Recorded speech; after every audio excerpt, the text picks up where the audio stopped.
I know sometimes you as an individual, and I think it's common with people, but I think sometimes within your own community, our community, all right, the quote-unquote non-messianic community,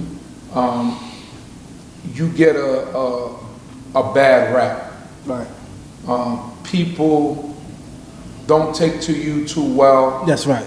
Although you represent the community well, when you go outside of, the community to rep, you speak about the community. Oh, that's right. But within the community itself, the non-messianic, I mean, aside of the messianic community and the rifts that you've had with them, right. But I've also seen Captain Tazariak and the other brother Kazak invite you to Cross the Line Radio, treated you with the utmost respect. Honored me as a genuine guest. Right, honored you as a genuine guest. Didn't do to you what they usually and normally do to guests, and it seemed like there was that bonding and that genuine respect. There was a respect, definitely there. Yeah, there was a genuine respect and it was reciprocal. Why do you think that within your own community, you don't get that acknowledgement, that respect, and yet you go out and continue to do the work for quote unquote, and for lack of a better word, it's like almost representing your set. Right. And you putting in the work. Right. And it's seen that you're putting in the work. Why do you think people, I don't want to use the word hate, but why do you think people maybe don't like you that much? Why do you think that is? Well, there could be many reasons why. I could only wish to know them all. But some of them that I think I can acknowledge is, the first thing, let me say this. There's a proverb that says, no prophet is accepted in his hometown. Now, let me just be clear on this. I could only wish to be a prophet. I'm not a prophet. So when I make such a comparison, it is figurative in nature. And with the idea that the people understand the thought implicit in the figurative proverb. So what I want to say is that the idea within that proverb is that no matter how great you become in your own community, you will always be more celebrated by those outside of your community. Yes. Familiarity breeds contempt. You see, the more that a person can see you, the more that a person can see you. If you are accustomed to watching me on videos, you might be moved. If you're accustomed to hearing me in audio, you might be moved. If you become accustomed to seeing me in person, you might say, hey, I didn't notice that you had a scar on the side of your face. Hey, Brother Zion, I didn't notice that you had a little mild speech impediment. Hey, brother, I didn't realize that you was 6 foot. On camera, you look like 6'5", per se, right? Right. So, not that those things are accurate. I'm not 6'5", I'm 5'10", by the way. But the point is, the more we see a person, the more we are aware of their flaws. And I am certainly not a person that will wear a cloak that doesn't fit me. I'm very transparent, and I've always been. And throughout our dialogues, especially those that we have on camera, and even behind the scenes, we've both been very transparent with one another. And when I get on camera, I style myself as a transparent speaker because I know that as embarrassing as some of the things that I've been through and may even currently be going through may be, there's someone out there going through that's going to be inspired by my story. There's someone out there that feels as if they can't do this, there's no way out. And in that moment, if I could share with them that I was there too, that's inspiration for them to see a way out. So I make it my business to be extremely transparent. And at times that works to my credit, and times it doesn't.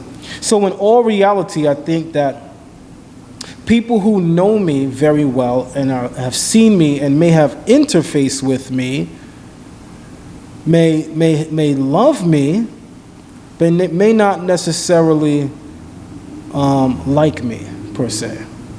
And if you're married or if you have children, you know there's a difference between loving somebody and liking them, right? Some of y'all at home in love and don't like no more. I know you understand exactly what I'm saying. Right. With that being said, family, I'm not even the slightest bit bothered by those things, because number one, if your calling is predicated on whether someone likes you or not, then you may have been called, but just know you're not the chosen one. If your calling is dependent upon how well people receive you and whether this one likes you versus that one not liking you, if you really care about those things, then you may have been called, but I just want to let you know you're not chosen. Because when you're called and hopefully chosen to do these things, you must understand that you must make your head as if it is a flintstone. Akin to what the Tanakh says when we sin. The children of Israel and their head of flint, their head of stone. Well, you got to adopt that head of stone towards those who shun that which you do, which is even positive. Some people going to hate you just because they don't got the energy to trace you. Let me say that again. Some people are going to hate you simply because they can't beat you, they definitely don't want to join you, and they can't even trace you. At that point, I hate you, is how some of them feel. So, I may not be well celebrated in our community. I may not even be well respected in our community. But one thing no one can do in our community is take away my work ethic. I have a work ethic that's almost second to none. I have a work ethic that refuses to make me a candidate for even being remotely looked at what we call a weekend warrior. Too many people in our community have a weekend warrior spirit. We come out on Shabbat, we're fired up with the truth, we got the cleanest garments, the most decked out kippah, the most decked out turbans, the most beautiful tzitzit. And soon as sundown Saturday come, we Negroites. As soon as sundown Saturday come, we everything but Hebrew Israelites. As soon as Sunday morning, afternoon, and night come, we no longer that which we were 24 hours ago. To the grace of God Almighty, I can't say that. To the grace of God Almighty, I can say that I wear this every single day. To the grace of God Almighty, I can tell you that I wake up, go to bed, and walk throughout the day with this spirit. And there are many of us in our community who are like that too. I'm not special. I'm not the only one. I know how powerful the Torah is. The Torah continues to teach us messages. I'll give you one. You know, there's times that when you're working so hard, you look around out of frustration. Man, who else is working? You ever been on a job site, you working so hard, the work is so strenuous, that in your being petty, you start looking around to see who else is working as hard as you. And if ain't nobody working as hard as you, that's going to be the person you let this frustration out, you about to air out on the job. Right.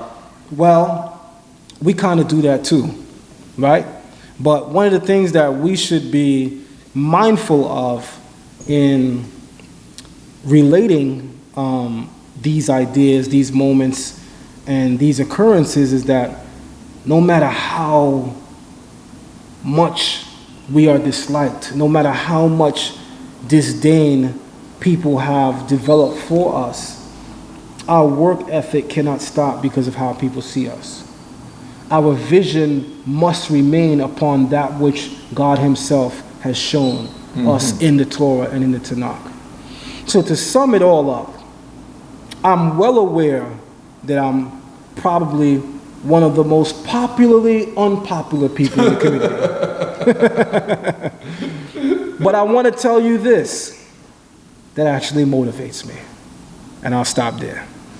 Yeah, because I mean, it's strange to me on this point. Like, you know, for many years you see many Israelites, they have these opinions and they feel a certain way about certain things and about certain Israelites, other Israelites. Yeah.